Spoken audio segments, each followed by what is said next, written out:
annonce, et je retournerai la formule, la fiction, décidément, l'emporte sur la réalité.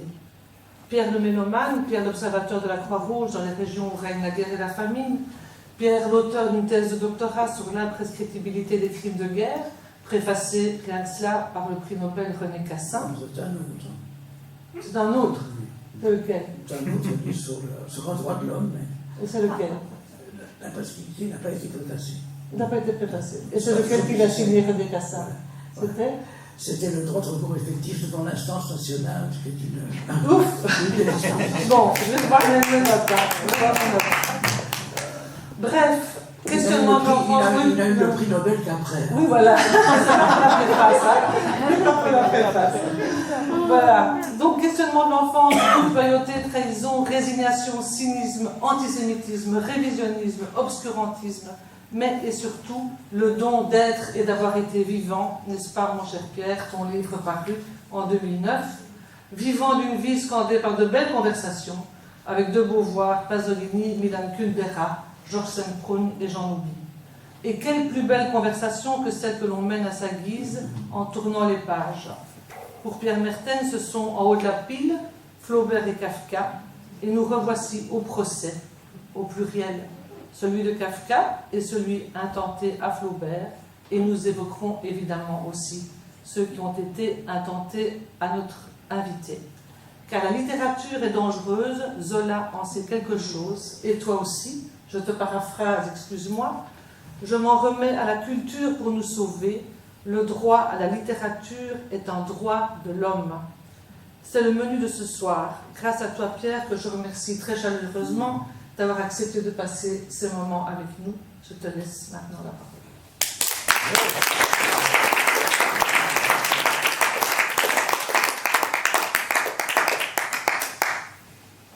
Je ne suis que trop heureux de me retrouver ici, étonné d'ailleurs d'apprendre que je n'y avais plus mis les pieds depuis 10 ans.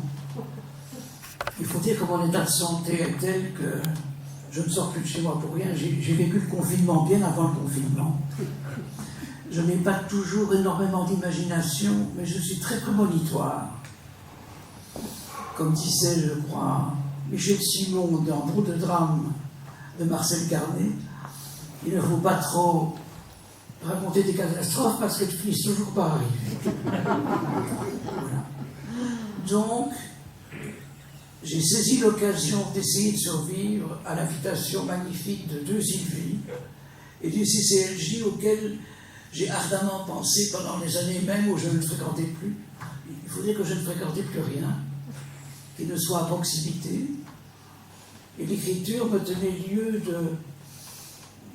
me permettait un dialogue permanent qui me permettait d'échapper à la tentation de sortir ou à mes risques et périls. Mais je ne vais pas pleurnicher sur mon sort. Je crois qu'une soirée comme celle-ci, que je n'ai pas trop prévue, parce que, comme disait l'autre, seul l'imprévu arrive, et c'est une bonne histoire. Je me suis dit, après tout, abandonnons-nous à l'improvisation autant que faire se peut, et au génie des auditeurs, dont j'aurais bien besoin ce soir. C'est un peu inattendu de se hasarder sur un terrain, pour moi, semé d'embûches, mais si j'y ai répondu si volontiers, c'est parce qu'un écrivain qui s'occupe d'autre chose que de la littérature, généralement n'est invité que pour ce qui n'est pas la littérature. Or, ce soir, il est très clair qu'on parlerait littérature, et que même si mes livres ne paraissent pas toujours de la même façon engagés dans le siècle, on parlera de ce terme dont on use à tort et à travers, et qui a sécrété énormément de malentendus. Je crois que l'engagement n'est pas toujours là où on le croit, où on le dit, où on le proclame, où on le disqualifie éventuellement. Mais c'est passionnant que ce mot redevienne à la mode, ne serait-ce que pour pouvoir le mettre en pièces et montrer que celui qui se proclame engagé l'est souvent moins que celui qui ne sait pas qui l'est. Et on y reviendra dans un instant. Un écrivain a des périodes, ça a été mon cas, je ne peux pas me comparer à Picasso pour autant, mais c'est vrai qu'au départ, l'idée d'écrire un livre m'est venue peut-être à cause de l'expérience étrange que m'a fait vivre ma mère.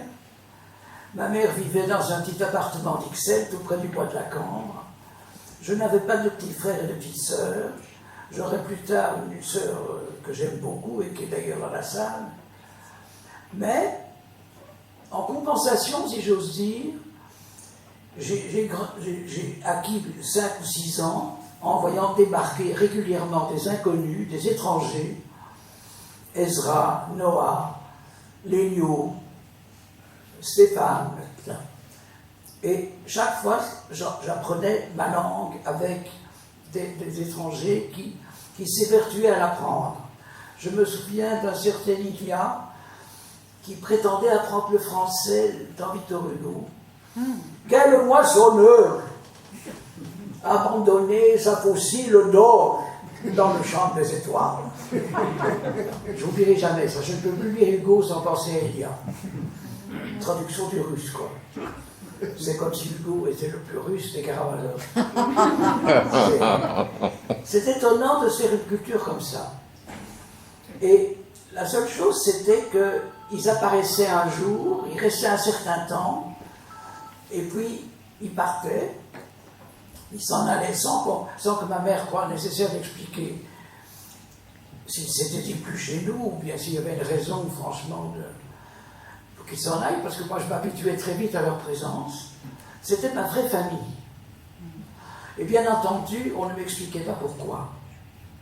Et on me l'a si peu expliqué que je ne l'ai compris que bien des années après. Et aujourd'hui, je ne regrette pas d'avoir dû faire ce cheminement. Il m'a mûri, il m'a amené dans des régions où je ne pensais pas m'aventurer, et ce n'est pas plus mal. Ce n'est pas plus mal. J'ai un peu enragé quand j'ai découvert la nécrologie de ma grand-mère avec une étoile de David, parce qu'on aurait pu me le dire plus tôt. En plus, on m'a dit que c'était une erreur matérielle. Enfin, bon, j'en passe les meilleurs, parce que ça devient presque drôle, et c'est dommage quand l'extrême gravité cohabite avec le ridicule. Mais ça m'a valu une conversation nocturne à 3h du matin de ma mère qui m'a dit oui, je le suis, et donc tu l'es, et alors quoi? Ben, je dis, c'est plutôt une bonne nouvelle. Oui, mais toi qui trouves que tout le monde est égal, ça n'empêche rien. Vive l'égalité, mon Dieu. Mais l'identité, c'est pas mal non plus.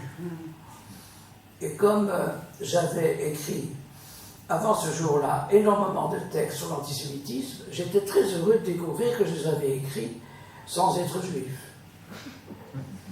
Je n'ai pas cessé après, mais n'empêche que j'avais pris les devants. Et que les 2 écrivains que je mets le plus haut dans ma vie, et que j'avais déjà lus abondamment, qui sont Kafka et Proust, comme par hasard le sont. Voilà.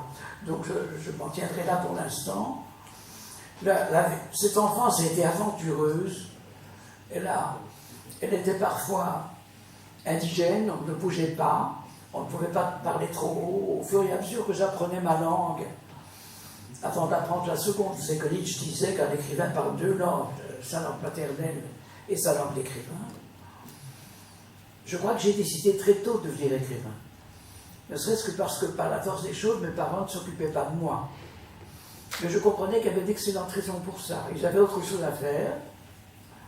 Et entre-temps, je m'occupais. C'est-à-dire qu'à force de rencontrer ces Anton, Lélio, Ezra, etc., qui m'apprenaient ce qu'était le monde du dehors, j'avais l'impression de prendre des années d'avance sur ce que j'aurais à comprendre après. Et au fond, ça a dû me convenir. Ça m'a tellement convenu que j'ai décidé un jour que je deviendrais écrivain. Je crois que quand on connaît une enfance pareille, on n'a pas le choix. Vous n'êtes plus que devant des livres et des êtres vivants dont vous ne connaissez pas les origines. Que faire d'autre que devenir romancier avec ça? Alors j'ai commencé, comme tout le monde, par un journalette, jamais par la poésie. La poésie, je crois que je l'ai fait circuler dans mes romans. Je crois à la poésie du roman. Mais j'ai très tôt pensé qu'il fallait que jamais quelque chose de plus passionnant ne m'adviendrait que l'enfance. Je dis, c'est tellement extraordinaire que c'est pas possible que ça dure toujours. Donc, au fond, je serai un écrivain, mais l'écrivain d'un seul livre. mais interminable. Tellement interminable que d'autres ont dû le terminer à ma place. Ça s'est passé comment? J'ai appris qu'existait à Paris un éditeur résistant, c'était les Éditions du Seuil, qui viennent donc par deux fois de faire surnager des œuvres du passé. Et il y avait une petite revue dirigée par un ex-déporté de Mauthausen qui s'appelait Jean Quérol. Jean Quérol, que je remercie ici, c'est une des plus belles rencontres de ma vie, dirigeait une revue Écrire où il repérait les débutants de demain. Il a été responsable des premiers textes solaires de Bernard-Henri Lévy, je crois aussi de quelques-uns. Et un jour de 65, je me dis, voilà, j'ai écrit une nouvelle qui s'appelle Une leçon particulière et qui parle de la déportation, mais de façon masquée. Je vais le lui envoyer. Il m'envoie un télégramme laconique, bonne et mauvaise nouvelle. La revue Écrire n'existe plus, mais vous êtes un écrivain, venez tout de suite. C'était plutôt effectivement une bonne nouvelle. Mais alors, a commencé une aventure incroyable, c'est que, comme il soupçonnait que si j'avais fait une nouvelle, c'était pour échapper à la mâchoire gigantesque du Moloch romanesque, et il m'a dit, vous savez, vous pouvez m'envoyer les chapitres les uns après les autres, comme ça. Et ça a duré 2 ans, et il me téléphonait chaque semaine pour me dire où il en était, et à quel point il aimait ce bouquin, clairement. Et puis un beau jour, plus de coup de fil, l'horreur, quoi. Je me dis, ça y est, il n'a pas aimé, il a calé. Je laisse passer quelques jours, et puis je téléphone. Elle me dit, non, tout va bien, vous recevrez des épreuves dans 2 mois. Mais je dis, ce n'est pas terminé. Si, si. Si, vous ne savez pas, mais... Écoutez, vous avez écrit vos 3 mousquetaires, maintenant si demain vous voulez écrire 20 ans après, le Vicomte de Bragelonne, c'est votre problème. Mais pour l'instant, les mousquetaires vont être imprimés et ils sortent dans 2 mois. Et ce livre devait initialement s'appeler Paysage avec la chute d'Icare, qui est, je crois, le tableau le plus beau, le plus insolite que j'ai jamais vu, et d'autant plus qu'on peut le voir même à Bruxelles, comme vous savez, au musée Van Gogh. S'il y a un tableau sur lequel je me suis arrêté des heures et des heures dans ma vie, sans en débusquer tous les secrets, surtout à cause d'un détail qu'on relève rarement, je ne comprenais pas pourquoi on parlait d'Icare, parce que la cheville qui sortait de l'onde me paraissait être celle d'une femme. C'était le début de mon féminisme. On commence par où on peut, hein, on commence comme ça, modestement. Je dis, mais c'est une cheville de femme, ça. Icare, qu'est-ce que je peux? Non, c'est Icarès. Icarès, c'est joli, d'ailleurs. Voilà. Et Quérol m'a dit, paysage avec la chute d'Icare, c'est un peu esthétisant. Puis ça ne rend pas vraiment compte du livre. Ben, je dis forcément, puisque vous n'avez pas entendu la chute du personnage, que j'allais écrire dans 3 mois, dans 6 mois, etc. J'y venais. Mais j'annonçais seulement la possibilité d'une chute. Il fallait être patient. Il a dit, non, je ne serai pas au point de ne pas vous imprimer tout de suite, de peur que vous en alliez comme ça, et que je reste bredouille. Et donc voilà que sort l'Inde ou l'Amérique. Pourquoi l'Inde ou l'Amérique? C'est à cause de cette magnifique parole de Malcolm Lowry. On part pour un pays et on en découvre un autre. Exactement la mésaventure magnifique de Colomb, qui se trompe de route et qui donc découvre un continent majeur. Un roman, pour moi, c'est ça aussi. Je pars pour un pays et j'en découvre un autre. Sans quoi je n'écrirai pas. Je ne crois pas aux écrivains qui savent dès le départ où leur bateau va les amener. Il y a tout à coup un égarement qui fait qu'on écrit ce livre pour en prendre connaissance. À quel point me suis-je donc trompé de route? Et vers quel continent me suis-je, sans le savoir, dirigé? Et depuis lors, j'ai toujours écrit comme ça. Et pour ne pas être trop long, je vais donc vous lire quelques lignes de ce premier roman, L'Inde ou l'Amérique, qui est un étrange texte parce que, comme la plupart de ceux que j'écrirai par la suite, il est parfaitement métaphorique. C'est-à-dire que si par exemple la déportation m'a toujours hanté de plus en plus, j'en rends compte à travers des sujets qui paraissent ne pas du tout l'évoquer. Mes parents avaient beau avoir été résistants, j'avais donc eu une enfance en partie cachée, pas du tout au sens juif du terme, je n'étais pas un enfant juif caché, j'étais un enfant de la résistance cachée. Mais, bizarrement, ce n'était pas au prix d'une espèce de disparition, mais d'un formidable et fécond échange avec des inconnus. Et de temps en temps, comme la Gestapo travaillait au 2e étage du 20 soir du Solbosch à l'époque, sous la direction d'un certain Parasi, qui se suiciderait sous un tram le jour de la libération, pratiquement sous mes yeux, eh bien, il fallait parfois partir. Et alors, dans des lieux que j'ai parfois eu de la peine à retrouver, un homme délicieux, je ne sais pas s'il est dans la salle, je sais que je l'ai invité, peut-être qu'il est venu, je n'en sais rien, nous a recueillis un temps. Après ça a été Betty et Jean Lavacherie au Caillou, à Maransart, puis Jodog, etc. Et puis on revenait. J'ai même fait partie d'un exode à Bordeaux pour l'Afrique, mais le bateau, bizarrement, n'a jamais apparu, n'est jamais parti. Sans quoi, j'ai vécu, paraît-il, à Bordeaux pendant quelques semaines, sans le savoir, forcément, j'étais très jeune. Et puis il a fallu se replier parce que le bateau ne partait pas. Donc il n'y avait pas, cette fois-là, un départ pour un pays et en découvrir un autre. Alors, le zoo, alors, maintenant, ce que j'évoque dans l'Inde ou l'Amérique, c'est l'enfance des autres retrouvés. Il a fallu que j'aille à l'école pour rencontrer une autre enfance que la mienne. J'avais soupçonné qu'elle était exceptionnelle, mais je ne savais pas encore à quel point, parce que quand je leur racontais ce que j'avais vécu, à la récréation, ils m'entouraient comme ça gentiment. Continue un peu, hier tu étais arrivé à tel épisode et tout, on aimerait connaître la suite. Comme si j'étais déjà un conteur. Moi je croyais que je ne racontais que la réalité. Mais en fait, j'étais peut-être déjà occupé de raconter des fictions. Et c'est peut-être comme ça que je suis devenu romancier face à un bac à sable. Entre 10h10 et 11h du matin. C'est une bonne heure de travailler. Et puis voilà. Mais sans le savoir, et d'ailleurs beaucoup de choses ne sont jamais vraiment avisées, je tournais quand même toujours autour des mêmes sujets. Et donc, voilà ce qu'a été un épisode d'une enfance normale à partir de ce moment-là. On est à l'école, donc. Le zoo se situait au cœur de la banlieue, à l'écart des agglomérations urbaines, comme une léproserie ou un camp de redressement.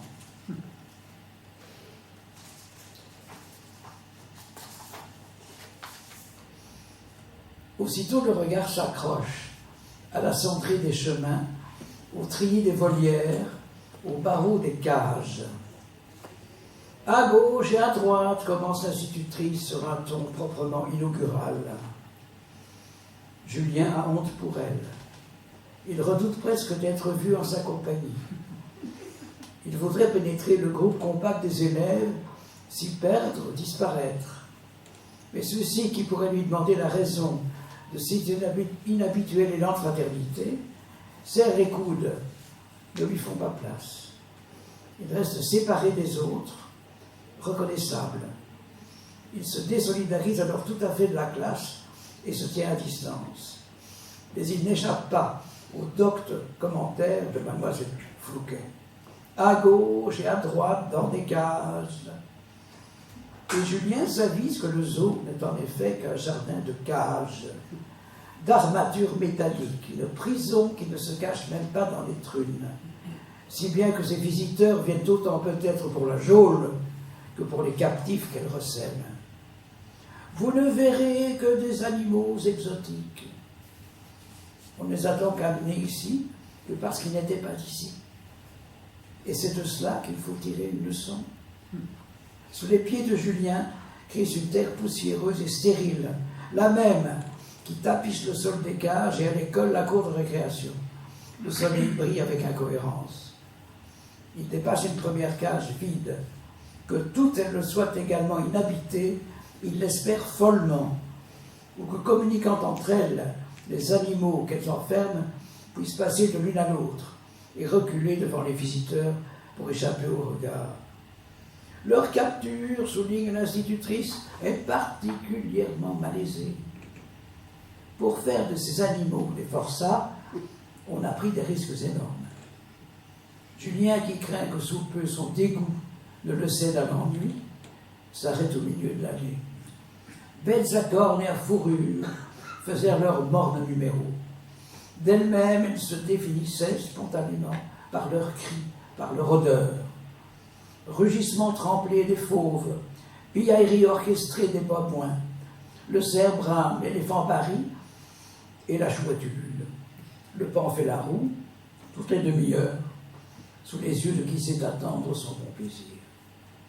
Comme l'enfant lève les yeux, un regard rencontre le sien, un regard humide et gras, sans retenue, qui le surprend, qui découvre un Julien sans défense. Pourtant, ce n'est pas lui que l'on regarde, il le comprend. Ce n'est pas lui qu'on fixe de la sorte, c'est n'importe qui fait face au buffle d'Arizona. Julien prend la fuite. Mais il n'a pas besoin d'avoir vu d'autres cages pour savoir que tous sont semblables aux animaux qui y attendent et qu'ils ont tous le même regard impudique. Car ce qui frappait dès l'entrée, c'était l'incroyable indécence du lieu. Et alors, je passe quelques lignes parce que je ne vais pas abuser de votre patience. Il y a un coup de théâtre. 4 heures de l'après-midi, etc. Voilà. Il y a une rencontre.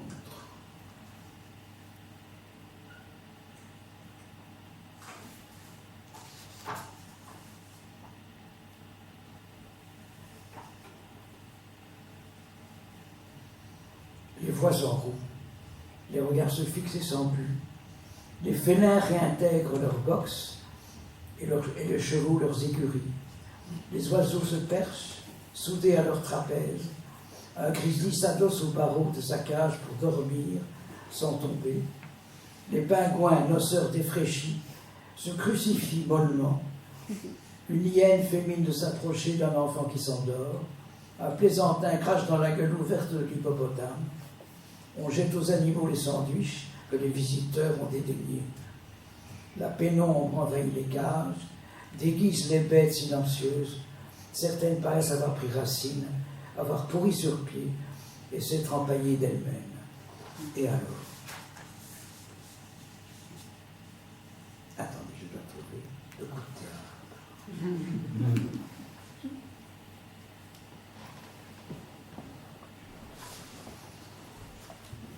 Julien quitte la buvette poisseuse, où les élèves s'agglutinent, ils s'esquivent. Comme un général vaincu parcourt un champ de bataille, au lendemain de sa défaite, relève les blessés, ferme les yeux des morts.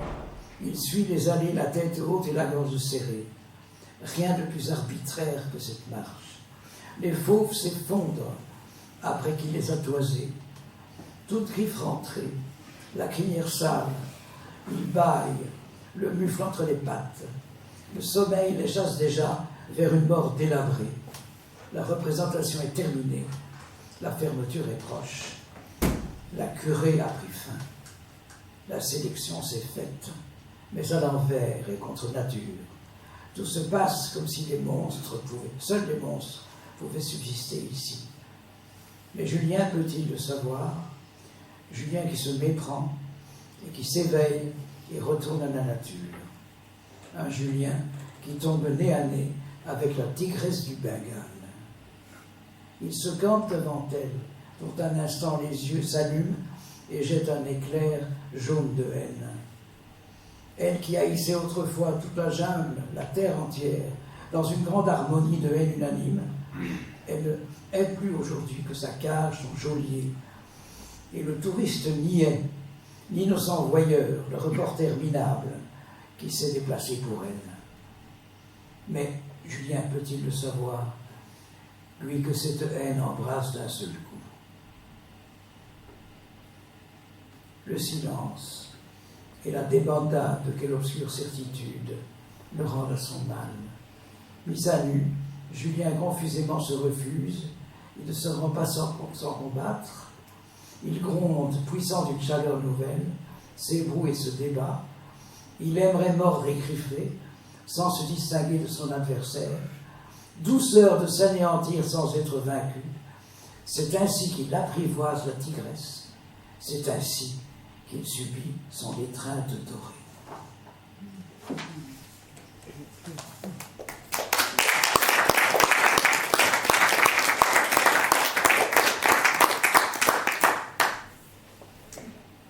La métaphore du zoo, et tu parlais de la préscience de l'écrivain, mais ici on a déjà tout ce rapport à l'animal qui n'est pas si fréquent dans ton œuvre.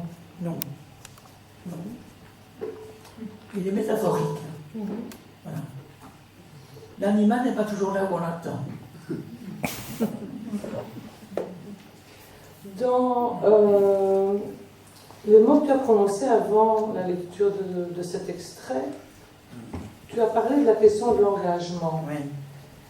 Et il y a sans doute... Je vais boire un coup. Vas-y, à l'engagement. Il y a sans doute dans ce texte vraiment quelque chose de l'enfance, dans l'Inde ou l'Amérique. C'est vraiment plaisir. Est-ce que dans la suite de ton œuvre, cette enfance, elle est toujours sous-jacente? Elle est incurable. Oui. Elle est incurable. Quelqu'un a dit, le génie n'est que l'enfance nettement formulée. S'il y a quelqu'un dans la salle qui peut me dire qui, je suis reconnaissant parce que depuis 2 heures dans l'après-midi, je cherche qui. Je me demande si c'est pas Blanchot ou bien Bataille. Je trouve que c'est une magnifique phrase.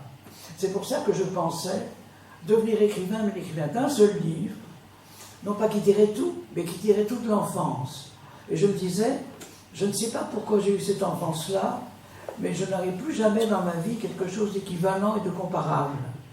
Je savais qu'elle serait exceptionnelle, et que donc il fallait écrire ça, mais ayant écrit ça, s'arrêter. Peut-être envisager des études, avoir un métier, mais qui m'éloigne de la littérature. Je ne savais pas encore ce qui allait arriver. Mais c'est un peu comme ça que je vivais. Donc à la fois un seul livre, mais inarrêtable, et c'est ce que Carole a très bien compris en se disant, écoutez, maintenant, ainsi joué tout ça, et j'ai l'imprimeur. Et de fait, il a continué après ça. Le niveau de la mer a paru à Lausanne en Suisse, et puis le Fête des Anciens. Et puis là, on est arrivé aux bons offices, parce qu'il s'est passé quelque chose qui a changé le parcours. Et alors, c'est ce qu'on appelle l'engagement. Et c'est quoi ce quelque chose? Alors, l'engagement, je voudrais dissiper ce malentendu parce que c'est un mot étrange, l'engagement. On sait qu'on le doit à Jean-Paul Sartre et à la création du temps moderne, mais après la guerre. Et c'est bizarre que le concept surgisse après les événements. André Malraux n'a jamais prononcé le mot engagement. Je ne crois pas, jamais. Il te donnait à autre chose, à l'autre bout. Pasolini, non plus. Alors, puisqu'on parle de Pasolini, qui était avec celle de Kérol, celle de Saint-Proun, dont on parlera tout à l'heure, si vous m'en laissez le temps, Cortázar, voilà, les grands qui ont compté pour moi. Pasolini, des jeunes avec moi un jour, rue Saint-Benoît, tout près de chez Marguerite Duras, à Paris, et il dit, tu sais, il faut patienter un peu parce que je suis invité par Sartre pour un cocktail au Pont-Royal, au bar du Pont-Royal. Il revient 1 heure après, livide, pas très content, et j'ai dit, puis après, ça s'est mal passé. Ça ne s'est pas passé du tout. Il m'a comparé à Jeannette. Jeannette, c'est quoi ça, critique? Non, Jeannette, c'est Jean Jeannette. Tu sais, cet antisémite-là. Est-ce que j'ai l'air d'un antisémite? comment est-ce qu'on peut me comparer à un antisémite? Et je dis, tu sais, Sartre a écrit tout un énorme livre sur Genet, où cet antisémitisme n'est dénoncé à aucun moment. C'est d'ailleurs un cas unique dans l'histoire littéraire que le premier tome des œuvres complètes d'un auteur sont écrites par un autre. Jean Genet, comédien et martyr. Œuvre complète de Genet, et Genet n'a pu avoir la parole que par la suite, avec les bonnes, avec le balcon, avec le journal du voleur, etc. On est déjà en plein paradoxe. Mais Pasolini était humilié d'avoir été comparé à Genet. Je n'ai rien à voir avec ça. Rien. Et alors on parle d'engagement, et je dis, c'est quoi l'engagement? Ben tu sais, l'engagement, pour moi c'est très simple.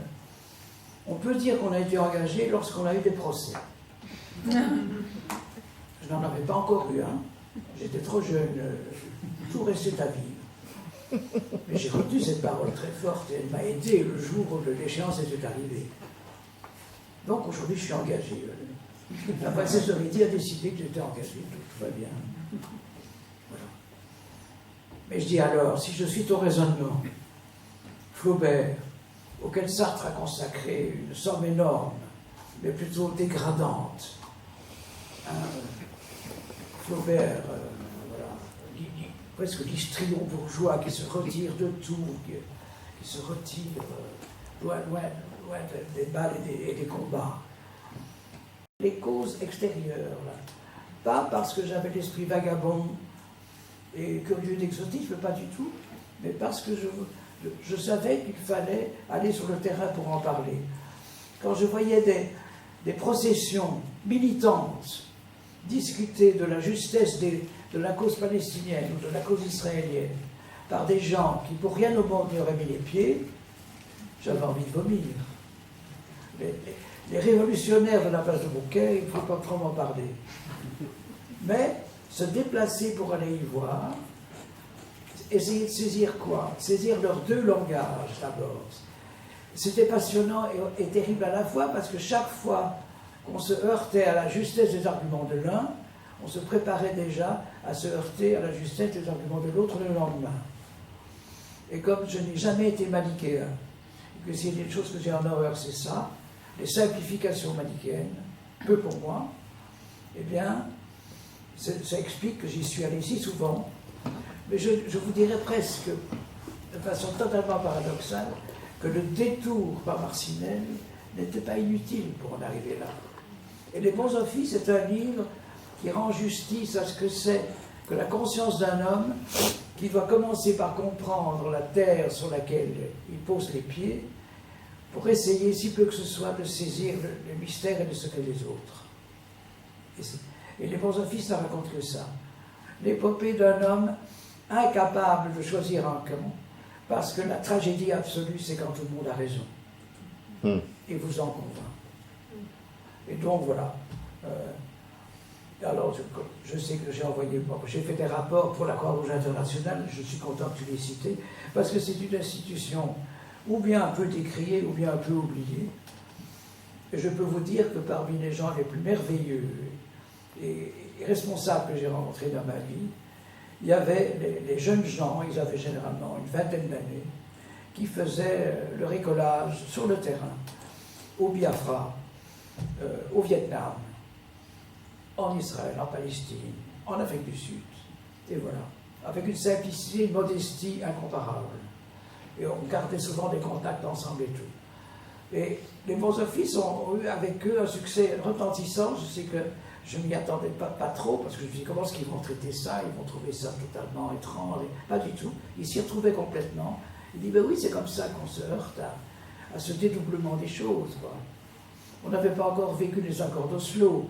On n'avait pas vécu ce moment de bonheur indicible qui était la réconciliation Rabin-Arafat.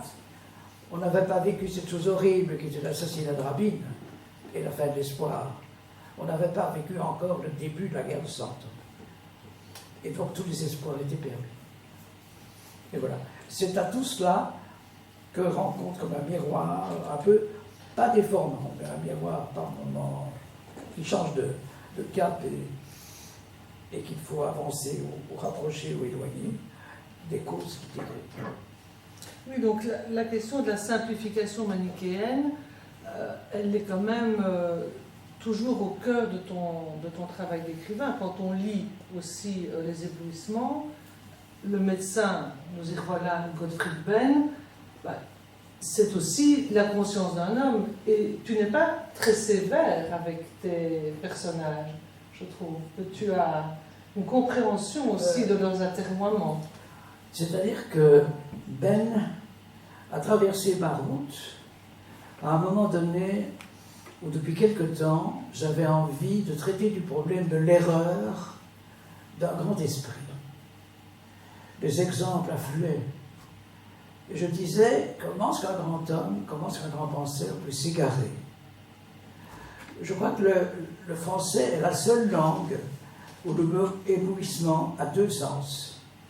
Ou bien c'est l'extase devant la beauté de l'univers, ou bien c'est l'aveuglement. Et Ben a illustré ça en sa personne. Il a connu les deux éblouissements.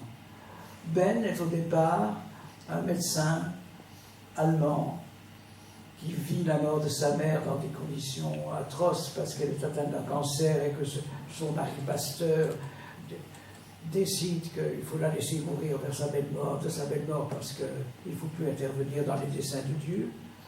Il décide donc de devenir médecin. Il va devenir médecin des pauvres.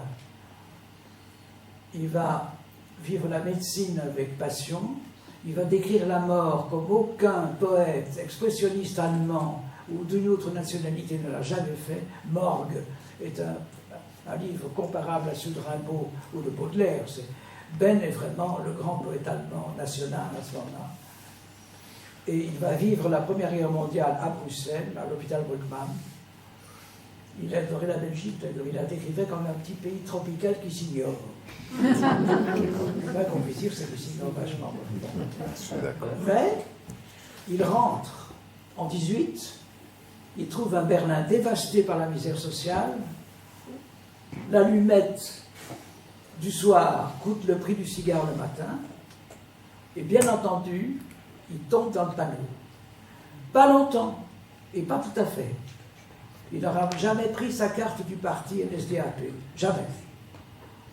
Et par bonheur pour lui, d'ailleurs, Goebbels l'insulte, disant que l'expressionnisme, c'est de l'art dégénéré. Ça a dû l'aider à voir clair. Alors son errement, son adhésion frileuse, mais néanmoins avérée, à une cause qu'il croit pouvoir remuer la réalité sociale d'une Allemagne en pleine déchéance, voilà, tout ça, il va le vivre. Et il va tellement bien se ressaisir qu'à la fin de la guerre, il écrira les poèmes les plus anti-hitlériens qui jamais été écrits sous un nom d'emprunt. À la fin de la guerre, vous savez qu'Adorno disait, j'ai longtemps cru ça, qu'il avait raison. Après Auschwitz, la culture est presque invraisemblable. Et puis j'ai mis du temps à comprendre qu'évidemment non, qu'après Auschwitz, plus que jamais, on avait besoin de culture, si on entendait survivre à ça. Et Nabokov disait, l'intelligence et la grandeur d'esprit des poètes ne suffit pas à annuler la barbarie, mais elle peut faire, si peu que ce soit, reculer la brute. J'ai toujours adoré cette phrase.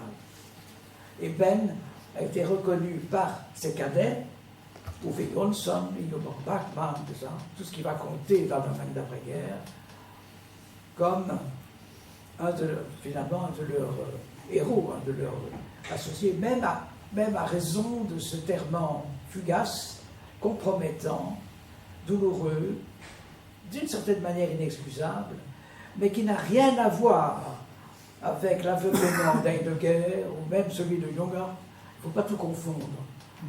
Je crois que Ben est un cas très particulier par rapport à ça. Et c'est pour ça que j'ai pris l'histoire sous cet angle-là. C'était beaucoup plus passionnant que de le faire d'évocation frontale entre fascisme et antifascisme. Et tu vas nous en lire un extrait. Voilà. Ils sont patients.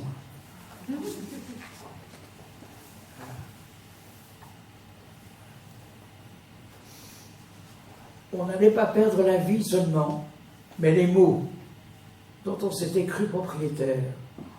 On pourrait craindre qu'il ne passe plus jamais à travers personne d'autre. Il ne s'agirait plus d'une mort seulement, mais d'une censure. Sur un bout de papier, il a écrit « Mais où, mais quand ?» dit « esthétique des » et il n'est pas allé plus loin. Comme si la mort l'avait foudroyé alors. Pourtant non, le papier a encore eu le temps de jaunir et l'encre de se délaver. Aurait-il encore un doute ou l'embarras du choix? Ou aurait-il simplement cessé de croire à l'esthétique de quoi que ce fût?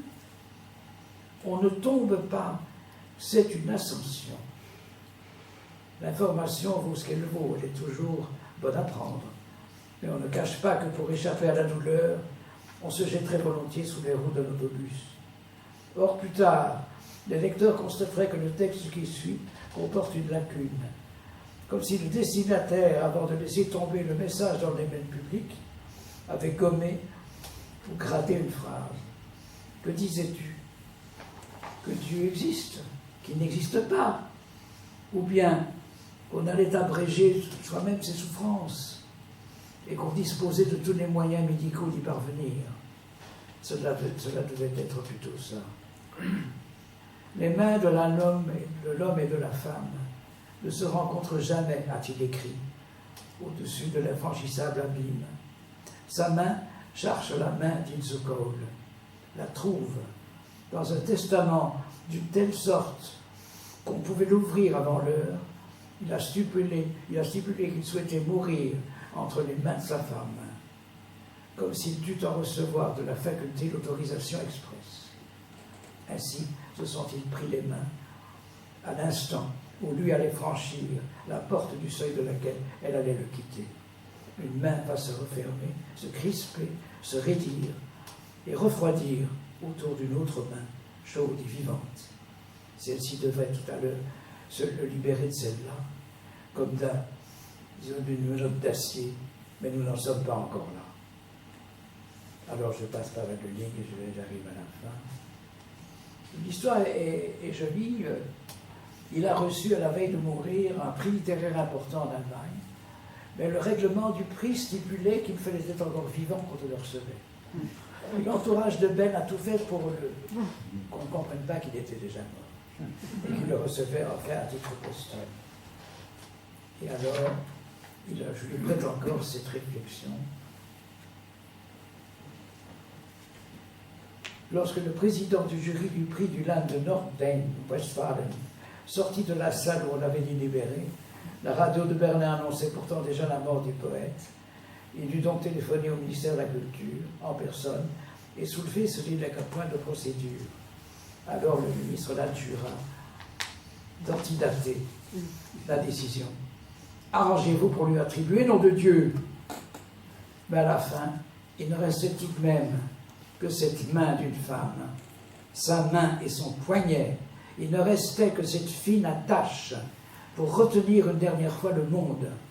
Main d'une femme qui t'a aimé, te spectem suprema cum miura. Une femme pour un homme, celui-ci ne voulut pas la lâcher. Sceptre grêle d'un roi dépossédé de tout, si ce n'est, pour un instant encore, des mots, 3 ou 4 mots, qui lui survivraient une fraction de seconde, le temps de les expirer comme une buée. Ilse, ma chérie, la fière pauvreté des mots. Pourquoi a-t-il fallu, dis-moi, non, ne me dis rien, déjà ce n'est plus à toi que je parle. Pourquoi a-t-il fallu qu'un instant je la trahisse?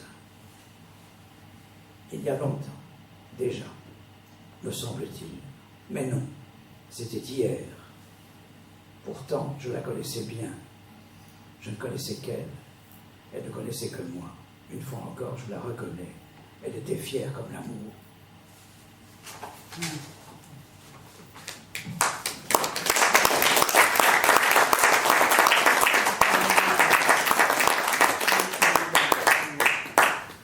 Donc la mort de Ben à Berlin, mais j'aimerais bien revenir un petit peu à Bruxelles, avec ce Ben et avec toi, parce que tu dis que la Belgique, ce petit pays tropical qui s'ignore, Toi, tu as eu une autre formule pour notre pays. Le pays qui ne s'aimait plus. Oui. Et dans ce pays qui ne s'aimait plus, qui est le titre d'un article hein, que tu as écrit pour Le Monde, et qui t'a valu d'ailleurs un procès. Le procès encore un de Barry Weaver, c'est un peu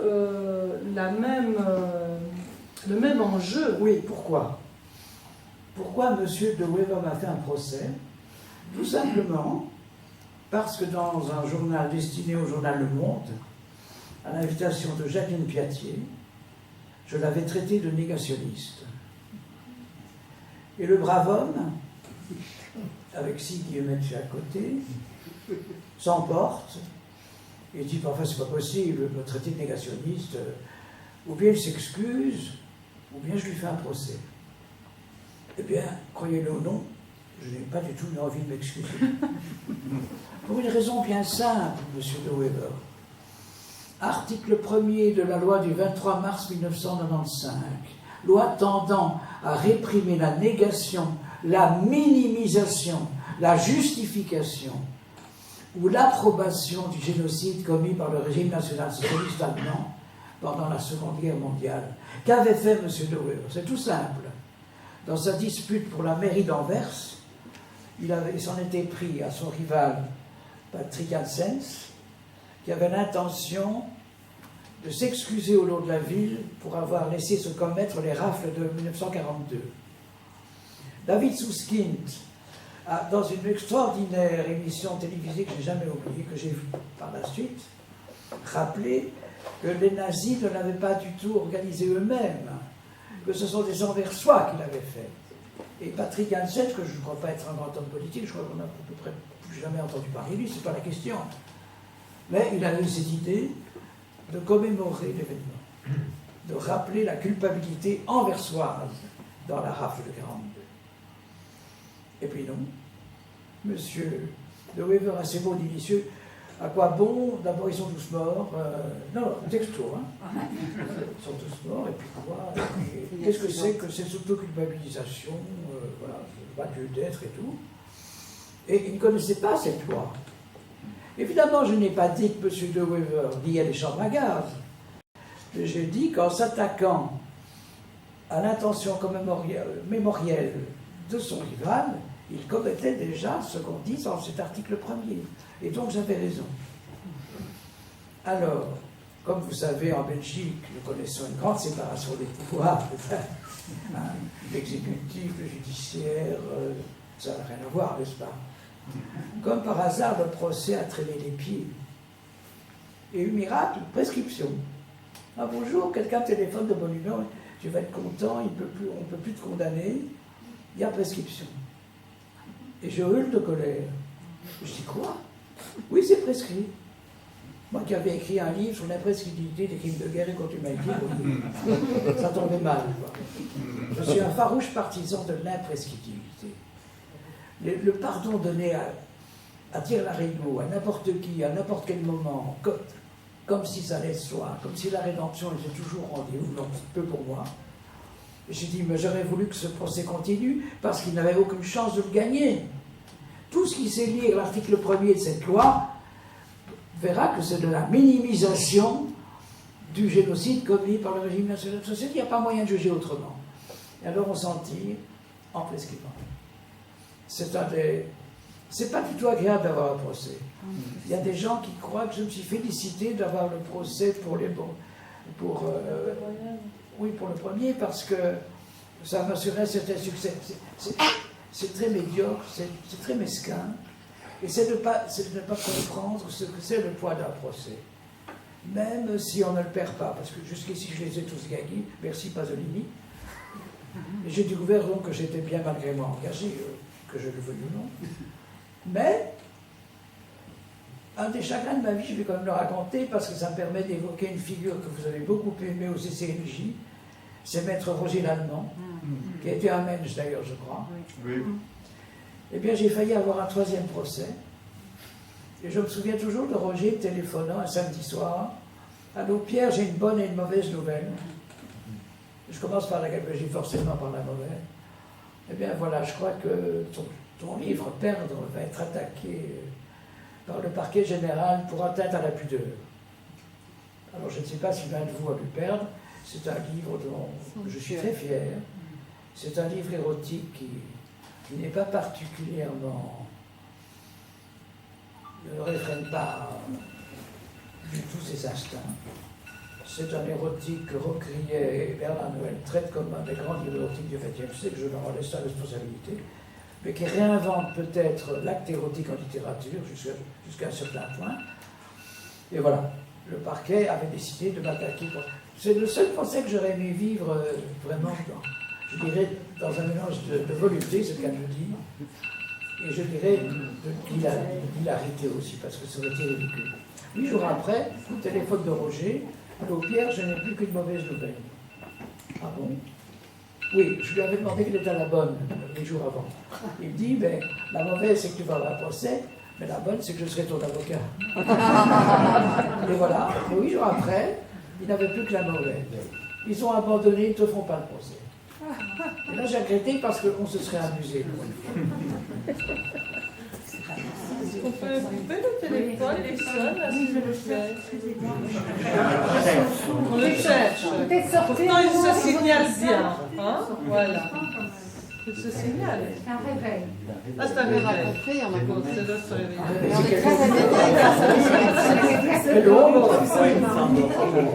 Je suis ici en milieu.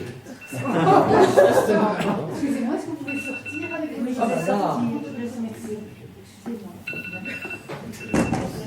Sabotage.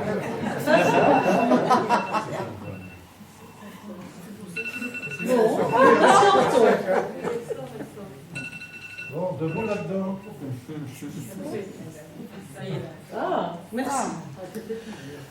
Bon, encore un petit mot sur cette question qui va nous amener à une paix royale et donc à la Belgique dans la Seconde Guerre mondiale. Sur la question d'Anvers, parce que tu évoquais Patrick Janssens et Bardo-Wever, donc ce n'est pas pour rien que Bardo-Wever ne supportait pas que Patrick Janssens fasse des excuses. C'est pas du hollandais maintenant. Oui, de Wever. Ouais, parce que de Wever estimait que ces excuses étaient gratuites, des excuses gratuites. Et bien, c'est déjà du négationnisme. Absolument, d'autant que en fait, ce n'est pas les Anversois qui ont fait la rafle, c'est la police d'Anvers, sous l'autorité de son bourgmestre, Del Wade, donc le prédécesseur de nos deux Janssen et de Wever. Et donc, sur cette question-là du négationnisme et du révisionnisme en Belgique, comme tu l'as dit, il n'y a pas de négationnisme soft ou de révisionnisme soft. C'est de la minimisation, et donc c'est de la justification. C'est pour ça qu'il n'avait aucune chance de gagner son procès. Absolument. Bon, malgré... C'est pour ça que l'exécutif, à mon avis, n'aimant pas trop les procès faits aux hommes politiques, vous avez dû le remarquer depuis 50 ans, ça n'aboutit jamais. Comme en France d'ailleurs, sauf dans un cas qui vient d'arriver, paraît-il. Et donc ça nous amène quand même à cette question de la Belgique dans la guerre, avec le roi Léopold III. On ne va pas refaire l'histoire, quoique dans une paix royale, et ce sont des discussions que nous avons, Pierre et moi, je le trouve encore trop indulgent à l'égard du monarque de l'époque, mais bon, cette paix royale va valoir à Pierre un procès donc, de la part de la princesse de Réthy, donc la seconde épouse de Léopold III. Et ce livre va être quand même en Belgique édité 2 fois très rapidement, je pense. Il y a eu une version expurgée et une version complète. Non, pas du tout. Il y a eu une version complète aux éditions du Seuil. Oui. Il a eu un prix majeur, qui est le prix Jean Monnet, parce que le prix Jean Monnet remis par un jury européen. C'était les jurés sont des écrivains de l'Europe occidentale entière. Et donc, voilà. Il a eu un procès et un prix en même temps. Est-ce qu'il n'y a pas eu une version qui a circulé avec des passages qui avaient été... Non, le problème, c'est que, oui. en première instance, nous avons gagné l'habitude, je ne perds jamais, enfin jusqu'ici, je ne perds jamais de procès. Le problème, c'est que les textes incriminés par la princesse n'étaient pas des textes majeurs du livre, ce n'étaient pas des choses essentielles pour son économie. Donc j'avais même, pour ne pas embarrasser le seuil, parce que vous devez savoir que dans un procès de cette facture, c'est l'éditeur d'abord qui est condamné et l'écrivain subsidiairement. Et j'avais dit au seuil, qui est une maison née dans les plus belles conditions de la résistance, est-ce que vous voulez que que je supprime les quelques petits paragraphes? C'est très peu de choses finalement. Et alors j'entends toujours Madame Barbet, Isabelle Barbet, me dire, monsieur, une maison née dans la résistance ne va pas céder aux doléances de quelqu'un qui fut proche de la collaboration. Ouais, final. Du coup, je l'ai laissé, et le tribunal, pour se donner une petite pièce à garder ça, bien que globalement il est clair que c'est moi qui ai gagné le procès encore une fois, mais alors le seuil a réédité une première fois en poche le livre, en mettant les pages 17, 3 livres supprimés, les pages 32, 4, et puis ça là, c'est même misérable. C'est une victoire à la Pyrrhus, quoi. Donc, une fois de plus, j'ai gagné. Et donc, nous avons une lecture du Père Royal. Du Père Royal. Est-ce que tu es trop plaisir? Oui, oui, il est là. Il Cher est ami. dans la salle. Alors, c'est un... Est-ce que tu veux te mettre à ma place ou tu veux Mais jamais de la vie. Mais non, impossible. Alors, Voilà. c'est un... Je vais quand même, Pietro, dire 2 mots. Et même 3 pierres. C'est un extrait Tes mots sont très impeyables. inattendu de ce livre. Ça n'évoque pas du tout ce dont nous venons de parler. Mais je prie le public de ne pas croire que ce texte a été écrit il y a 2 mois, mais qu'il a écrit en 1995. Vous verrez pourquoi.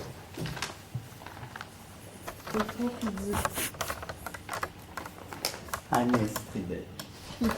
La vérité, c'est qu'il n'y aura bientôt plus de square, rien qu'un delta. On raconte que là-bas, en Orient, le jardin d'Éden a été bombardé, qu'on l'a rayé de la carte. Peut-être que ce qui reste alors du Tigre et de l'Euphrate va se déverser jusqu'ici pour grossir la crue qui se forme et achever le travail. Celui de l'oblitération. Bien qu'il n'y ait plus grand-chose à emporter, hormis un banc public, la statue d'un vieux colon et celle d'un héros de la guerre et la terrasse d'une taverne dépareillée qui fut le théâtre doré de notre première rencontre. On dit que la station de métro Delta, la plus proche de chez nous, à côté du cimetière, est tout à fait inondée. Le réseau du métropolitain ressemble déjà à ces galeries de grottes remplies de stalactites que les enfants des écoles visitaient chaque été dans le sud du pays, au cours d'un voyage scolaire. On signale les premières noyades rue du Bois des Îles, rue de la Ferme et près de Notre-Dame du Perpétuel Secours. Des panicards, des inventifs, ne sachant par quelle voie se soustraire au fléau, ont bricolé des aéroplanes à pédales, des vélos nautiques, des pédalos géants. Sans perdre tout à fait le nord, ils se sont empressés, avant de les mettre à l'épreuve, de déposer des brevets au cas où. D'autres, plus prévoyants, se sont hâtés de gagner les frontières et de réclamer à nos voisins l'asile politique, estimant que le cataclysme présentait un caractère idéologique et qu'il les persécutait à titre personnel. Comme si dans les pays limitrophes du nôtre, l'événement n'avait pas frappé. La chose ne s'était pas produite. De toute façon, il ne subsiste plus de douaniers pour constater la disparité des situations, ni leur caractère éventuellement discriminatoire. Quant à ceux qui sont restés sur place sans réagir, on observe qu'ils ont perdu la notion des dates et des heures, comme s'ils vivaient depuis des mois enfuis au centre de la Terre. D'une manière générale, les habitants ont tendance à régresser. Ils redeviennent comme des enfants, mais meurtriers, sanguinaires. Ils jouent à la guerre, mais pour de vrai. Des us et coutumes d'autres époques, des mœurs barbares, font avec l'afflux de l'eau leur réapparition. On ne compte plus les actes de piraterie, courses et prises, abordages divers, pillages, qu'accomplissent au cours de leur errance flottante ceux qui, ayant perdu leur pays et leur langue, leur ancien point de repère, pensent tout recommencer sans doute à partir de rien. Mais au bout du voyage, il n'y a que l'eau qui les attend. Qu'en espèrent-ils donc? Sinon l'enfouissement dans un songe, tel qu'on peut en faire encore aujourd'hui, opaque et sans couleur. On les entend s'interpeller d'un esquif à l'autre, tandis que leurs ancêtres se lançaient à la recherche des épices et de l'or. Ceux-ci ne sont plus en quête que d'un langage dans lequel correspondent. Ils titubent au fond de leur coquille de noix, il n'y a plus que l'eau qui les saoule. Flibustiers d'une nation fantôme, boucaniers de rien, que pourront-ils devenir quand le pays entier ne sera plus lui-même qu'un boat people? Et si celui-ci allait s'éperonner, se rompre une nuit au milieu du square, comme un géant iceberg, quel orchestre consentirait encore jouer? On voit se mêler à des morts tout fraîchement enterrés, engloutis, des macabées d'autres cimetières, d'autres villes. On voit flotter des troncs d'arbres exotiques venus d'on ne sait où. Il y a beau temps que les serres royales se sont effondrées, que les jardins d'acclimatation sont retournés au chaos sinistrement labourés, ainsi que des os, des squelettes d'animaux n'ayant jamais appartenu à aucune espèce connue. Pourquoi donc suis-je un jour revenu au square? J'étais alors un trop vif enfant prodige. On ne retourne pas impunément sur les lieux de ses plus profondes détresses, de ses plus cuisantes défaites, autrement dit sans, à la fin, les reconduire. À moins que ne se soit produite ici, pour moi, simplement la perte rédhibitoire de la foi de ceux qui me conçurent, un néant pointé, qualifié, une naissance avant terme prise à la gorge par un cordon barbelé, une enfance noyée comme une portée de chat dans un sac, un mariage à couteau tiré au fond d'un bain d'ortie. Joy, Samuel. Après cela, il ne nous restait plus qu'à jouer ensemble à la trêve de Dieu. Et avec moi, le déluge. Là où ma mère m'apporta, la mer va donc me remporter. Et puis non. À quoi nous avions affaire? Ce n'était ni rivière surabondante, ni lac engrossé, ni mer conquérante, ni océan profus. C'était des liquides, immensité d'eau, se dressant à la verticale, autant qu'elle s'étendait à l'horizontale, l'avalanche, se liquéfiant à mesure qu'elle dévalait les pentes de quelques montagnes invisibles et qui, retournées un instant, se trouvaient rejetées au centre de la terre, de la même façon que la rivière avait été naguère enterrée. Et voici que les deux orages du bas, étant du haut, ressurgissaient dans la même conjuration, ceinturant, garrottant la ville dans une tenaille étincelante.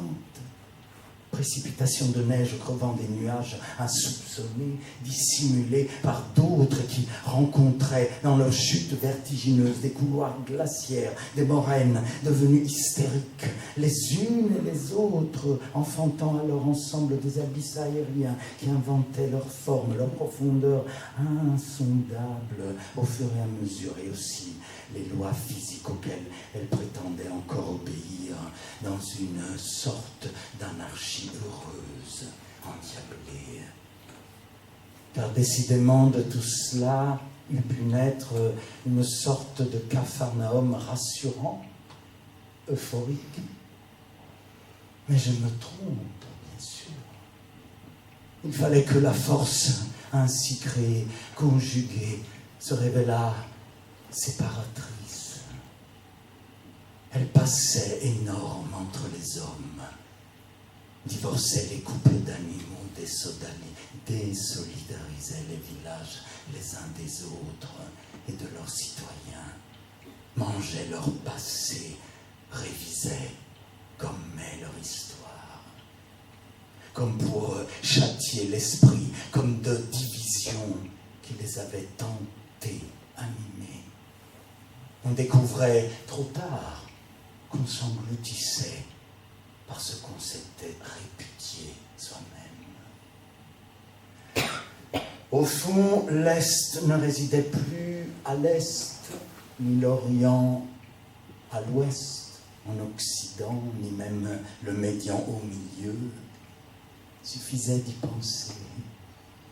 Au début, on eût dit une vapeur froide seulement qui tombait entre tous et toutes au centre des choses, semblable à un rideau, comme si nous avions habité un lieu qui ne méritait pas son bonheur et que les eaux avaient le pouvoir de séparer jusqu'à et y compris ceux qui auraient pu s'aimer là-bas.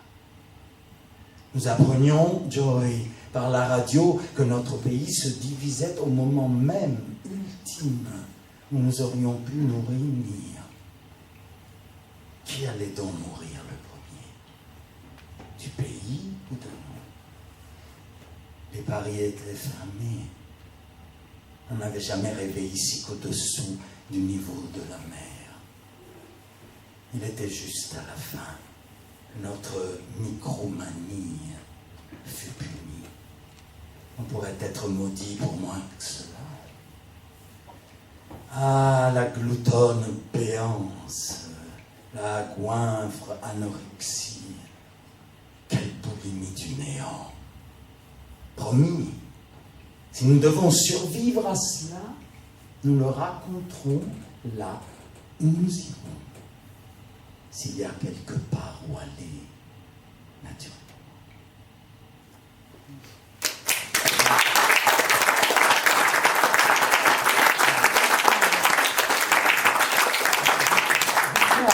Que je suis ravi évidemment de la prestation de mon ami Pietro, mais avec un petit regret, c'est que vous l'avez peut-être subodoré, les 30 dernières pages du Père Royal décrivent l'inondation finale de la Belgique, avec le gonflement des eaux de l'Ourthe et de la Vesdre, et les dégâts qu'elle emporte.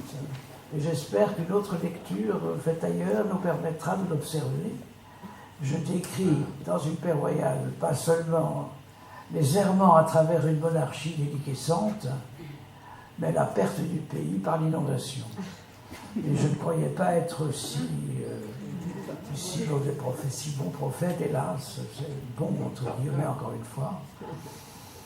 À force de raconter des catastrophes, elles finissent par arriver. Est-ce qu'on peut passer à des choses? Bien sûr.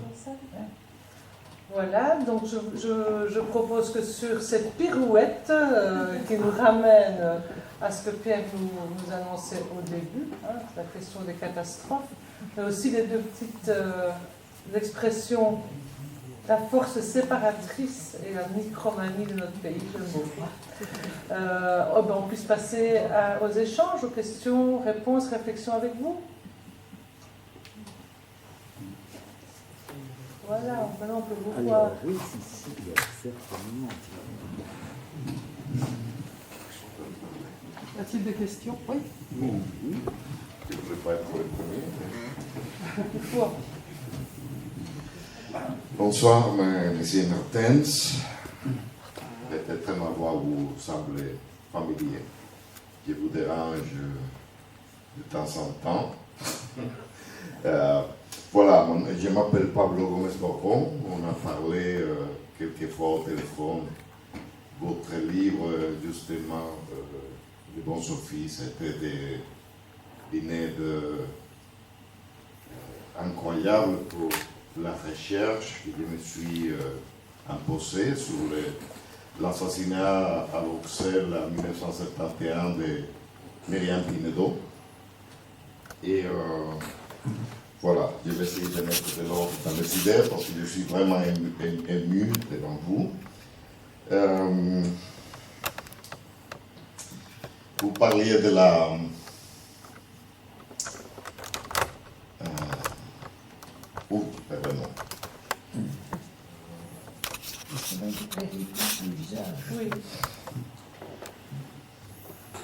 du manichéisme. Vous parlez tout à l'heure du manichéisme. Et il y a un humoriste catalan qui disait dans un petit bouquin, disait ne pas tuer, accepter, et puis il mettait un espace vide et disait remplissez selon votre idéologie. Donc, quand vous parlez d'engagement, j'ai un petit peu peur quand la politique est mêlée, quoi. Je pense qu'un engagement, et je le ressens dans votre bouquin, c'est tout simplement humain. Donc peut-être que je vous laisserai parler de Myriam. J'étais très touché. Bon, c'est un cas aussi qui a été prescrit. Et j'ai ressenti, j'ai suivi les assassins ou les assassins présumés, puisqu'il n'a pas l'autorité de la chose jugée. Mais vous parlez de la poésie des romans, et je vais lire un morceau qui m'a beaucoup touché. Vous dites dans la page 342 de vos offices, ton introuvable visage, Myriam, n'a cessé d'affleurer en filigrane de ces paysages mortels qu'il, donc les protagonistes du livre, qu'il parcourt comme au ralenti. Et je m'ai toujours demandé, M. Mertens, et justement on a parlé un petit peu de ces un tiers de tiers personnages écrivains, si c'est vous, et vous parlez de féminisme aussi, de la cheville d'Icare, vous dites aussi un mot qui m'a beaucoup touché, vous avez dit dans votre livre, dans quelle valise demain, Myriam, on va me retrouver. Donc je voulais un petit peu d'abord vous remercier parce que, bon, vous ne le savez pas, mais vous êtes encore plus connu peut-être chez moi maintenant à Saint-Domingue qu'il y a quelques mois. J'ai écrit un livre, c'était un succès outre-Atlantique, hein, c'est très long, mais bon, mis à part ça, je voulais vous remercier parce que, bon, là, dans votre livre, je ressens une humanité, finalement, je préférerais parler d'humanité plus que d'engagement. Quand on parle d'engagement, on parle de politique, et comme je viens de dire, la politique, ça peut justifier des choses, pas dans votre cas évidemment, mais en général, quoi. Et voilà, et puis vous demandez un peu où finit l'écrivain, pourquoi cette identification avec cette victime, justement, une victime de cette époque-là, de confrontation idéologique. Voilà. Bon, vous avez lu sûrement la préface de Régis Debray. Régis m'a honoré d'une magnifique préface. Pour une raison bien simple, c'est que l'histoire de Myriam Pinedo, j'en fais une espèce de fait divers matriciel. Ce qui m'avait particulièrement frappé dans les circonstances de cette mort, d'abord parce que c'était la mort d'une femme, d'une militante méconnue parce que femme, qu'on a découpée en morceaux. Et j'y voyais, dans ce dépeçage, je voyais comme une image de l'état même de la planète. C'est-à-dire que, et Régis a très bien relevé ça dans sa préface, c'est la déconstruction du monde à travers, non pas le fait divers, si vous voulez, simplement de l'assassinat d'une militante d'une cause, mais le fait qu'on ait bien pris soin à la découper en morceaux et qu'on retrouve les morceaux dans des valises différentes, à des endroits différents, et qu'on a mis tout un temps à reconstituer ce corps. Au fond, c'est comme ça que j'ai travaillé pour écrire ce livre. Je me suis trouvé devant les éléments d'une femme morte, et je l'ai reconstruite au fil des pages. Et Debré a rendu hommage à ça, comme vous le faites gentiment vous-même aujourd'hui. Et ça, je reste hanté. Vous savez, André Breton disait « Le fait divers est la prière du matin de l'homme moderne ». Je crois que nous, en regardant les faits divers, nous avons l'image de ce que nous aurons dans la semaine qui suit, et pas toujours la semaine précédente. Et j'ai... Sylvie ne le sait pas, mais j'ai donné 3 cours dans ma vie. Effectivement, un cours de sociologie de la littérature, un cours de droit de l'homme, mais aussi un cours de littérature comparée à l'INSAS, l'école de cinéma. Et chaque année, je partais des faits divers, c'est-à-dire j'apprenais à des futurs cinéastes à traiter l'histoire littéraire du fait divers. À partir de Madame Bovary, à partir de Truman Capote, de Sang-Froid, des choses comme ça, il y a une matière absolument inépuisable dans les faits divers retraités par les romanciers. Et pourquoi par des romanciers plutôt que par des chroniqueurs? Parce que, et c'est tout à fait paradoxal, mais je le crois profondément, il n'y a plus de vérité dans la fiction. Le chroniqueur doit s'arrêter dans son exposition de la soi-disant vérité. Il s'arrête trop vite. Le romancier passe derrière le miroir.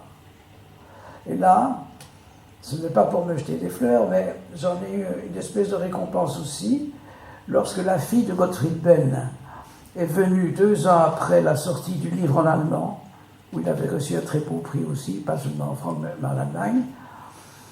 Il y a eu une exposition Benn à la Deutsche Institut allemand, une église on l'a vu plus, rue Béliard, ici à Bruxelles. Est-ce qu'elle existe encore? Enfin bon, peut-être un peu en silence, je le crains, un peu trop discrètement. Moi j'ai connu une maison beaucoup plus proliférante, beaucoup plus agitée, beaucoup voilà. Et Madame Nele Sørensen, parce qu'elle avait épousé entièrement, entre-temps un Danois, un homme politique danois connu, né le Ben devenu Nele Sørensen, elle m'a dit, mais comment avez-vous connu mon père à ce point? Mais je dis, madame, je ne l'ai jamais rencontré. Elle m'a dit, c'est pas possible, à la lettre, le dialogue que vous me prêtez avec mon père, c'est vraiment tenu. Mais je dis, madame, j'en ai aucun mérite.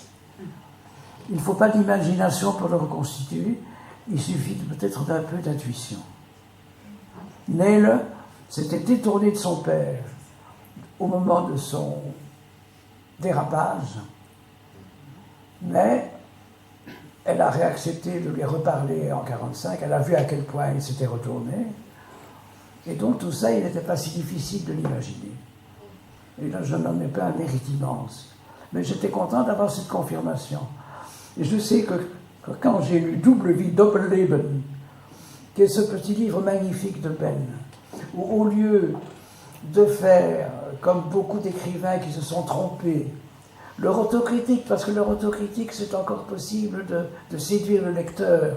J'ai été Mao pendant 5 ans, j'ai dit partout que Mao Zedong était un génie. Ouh là là, je me suis un peu trompé, je vais donc faire une autocritique. Tu vois.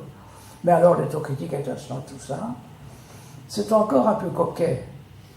Tandis que Doppelleben est un livre où Ben nous donne les pièces du puzzle, les pièces de la procédure. Et il demande au lecteur de le juger. Il ne se juge pas lui-même, il nous donne matière à réflexion et à jugement. Je trouve que c'est beaucoup plus honnête, et c'est ça qui m'a touché. Et le jour, je me souviens, je devais interroger en droit international l'après-midi, en compagnie de quelqu'un qui est l'autre élément. Et Il faisait très beau et je dois lire un livre sur la terrasse. Je me suis emparé de Double Vie que j'avais acheté des années au précédent sans jamais le lire. Je l'ai dévoré, à tel point que je suis arrivé en retard à l'université. J'ai dû m'excuser platement pour l'édition. Mais je savais, en terminant le livre, que j'en ferais un roman. Non pas un essai sur Ben, pas du tout, mais un roman. Et c'était tellement vrai que je suis parti pour 1 an et demi à Berlin. C'était encore Berlin-Ouest à l'époque, puisque c'était en 86, avant la chute du mur, et que seulement à ce moment-là, ce mur commençait tout doucement à se fracturer. Et quand on apprenait que je travaillais sur Ben, on était un peu étonnés. Et alors je vous livre une anecdote encore qui vaut son pesant d'or. Un certain Günter Grass avait décidé cette année-là de s'en aller méditer au bord du Gange parce qu'il était fatigué d'Allemagne, il était fatigué de Berlin, et il s'en allait pour aller méditer loin de tout ça. Et alors il nous recevait au sommet d'un escalier couvert de velours rouge, comme un véritable seigneur, et à chacun il demandait qui il était, ce qu'il faisait dans la vie, quel écrivain il était, quel était son projet. Et quand je lui ai dit que je travaillais sur Ben, il m'a dit, une haine, quelle horreur. 20 ans après, le même Grass avoue enfin qu'il a appartenu à la Waffen-SS. Grass, c'est beaucoup plus compromis que Ben. Mais ça n'a pas empêché, en 88, Ben, n'y pensez pas, faites autre chose. Faites autre chose de votre épisode berlinois. Ce n'est pas digne de vous. Mauvaise surprise, hein. Alors bravo à Grass de finalement avouer, un peu tardivement quand même, mais surtout, il s'est empêtré dans le nazisme bien plus que Ben ne l'a jamais fait. Donc c'était doublement paradoxal. Voilà. Je me tourne vers vous.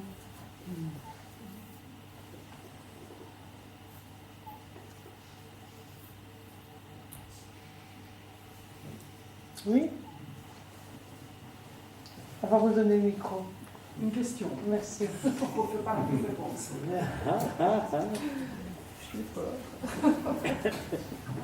Je m'intéresse à la mémoire, à la transformation du vécu de n'importe quel homme ou femme, parce qu'il se souvient, mais ça colle plus avec ce qu'un autre dit se souvenir.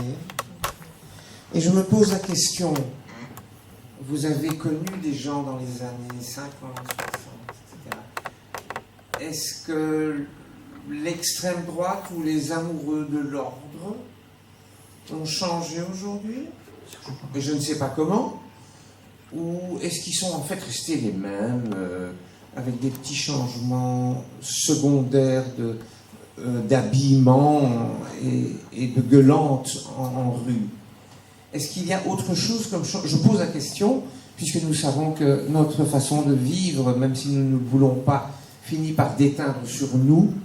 Et je m'interroge, dans votre expérience, est-ce que les hommes de droite qui aiment l'ordre, qui méprisent les minorités, qui ne comprennent pas, etc., est-ce qu'il y a changement ou tout simplement répétition?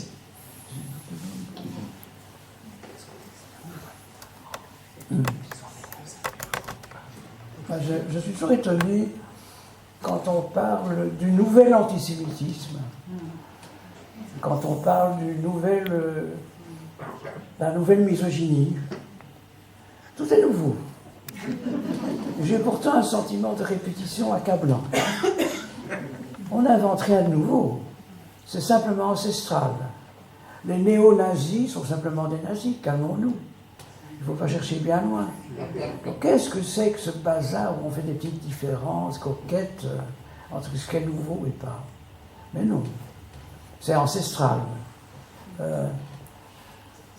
Hélas. Donc, c'est horriblement familier. Quand vous lisez... Ce qui est terrible, c'est la place qu'on leur donne. L'incroyable succès médiatique d'un clown grotesque qui s'appelle Zemmour nous n'avons pas à le reprocher uniquement à M. Zemmour, mais à nous-mêmes. Qu'est-ce qui fait qu'on convoque ce clone tragique, dont un homme aussi simple qu'Alain Minc n'a fait qu'une bouchée en 5 minutes dans un exposé, alors qu'on avait laissé 2 heures de blabla au monsieur en question. Qu'est-ce que c'est que ça? Qu'est-ce qui fait que la France, tout à coup, ouvre ses portes à Zemmour? Déjà, Houellebecq, ça me paraît étonnant. Enfin, là, c'est encore un certain niveau. Mais Zemmour, excusez-moi, c'est ahurissant. Et alors, il ne faut pas tellement se lamenter. Plus, la liberté de penser, c'est très joli, mais il ne faut pas en abuser non plus. Hein, la soi-disant tentation de la censure, pas du tout. Quand on nous reproche, par exemple, Polanski, ou voilà, ce qu'on reproche, c'est pas du tout le fait qu'on ne censure pas, simplement, on veut tout simplement qu'on ne rende pas hommage. Matzneff, encore, c'est la même chose. Et, excusez-moi de mêler ça à l'extrême droite, mais on n'en est pas loin. Le phénomène est le même, la procédure est la même. Tous ces gens-là se ressemblent. Tous ces gens-là se ressemblent. C'est terrifiant, mais c'est comme ça. Il n'y a pas de nouveau ceci, de néo-cela. Tout ça est horriblement familier. Et comme j'ai dit un peu de mal de Sartre, je vais m'empresser d'en dire un peu de bien. Il y a quand même une phrase absolument magnifique et toute simple qu'il a un jour proférée dans ses réflexions sur la question juive et que j'aurais aimé lui acheter parce que j'aurais été fier de la proférer. Attendez que... Il faut que je la retrouve dans les moments. Ne jamais perdre de vue. Excusez-moi d'imiter, mais la tentation est grande. Ne jamais perdre de vue qu'avant d'être une idéologie, l'antisémitisme est une passion. C'est terrifiant, mais c'est vrai. Et ça, c'est le grand Sartre. L'antisémitisme est une passion ancestrale, dont on ne voit pas très bien comment elle pourra être. On ne met pas fin aux passions. Aux idéologies, on peut mettre fin. Pas aux maladies, aux passions. Non, aux virus. Non. Pas comme ça. On n'en est pas débarrassé. Hein. On dit des hauts comme ça pour faire semblant. On donne un peu de vernis pour rajeunir, pour que c'est l'air plus coquet, plus moderne, plus contemporain. Ça ressemble terriblement à l'antisémitisme de toujours. Et la misogynie rebelote, quoi. Rebelote, ça. On ne se renouvelle jamais. La façon de certains hommes de parler des femmes reste effroyablement commune et ressemble terriblement à celle qu'ils auraient proférée quelques siècles plus tôt. Il n'y a pas de renouvellement du tout. C'est pas du néo, c'est pas du nouvel ceci, du nouvel cela, pas du tout. Mais c'est une passion. Et pour venir à bout d'une passion, il faut se lever tôt. Sur la passion de la misogynie, on pourra peut-être... oui, on pourra se revoir un autre jour. Voilà, on se donne rendez-vous pour une nouvelle rencontre. Est-ce qu'il y a quelqu'un qui veut prendre la parole ou bien on peut prendre un verre à côté, si vous voulez? Oui, on fait ça.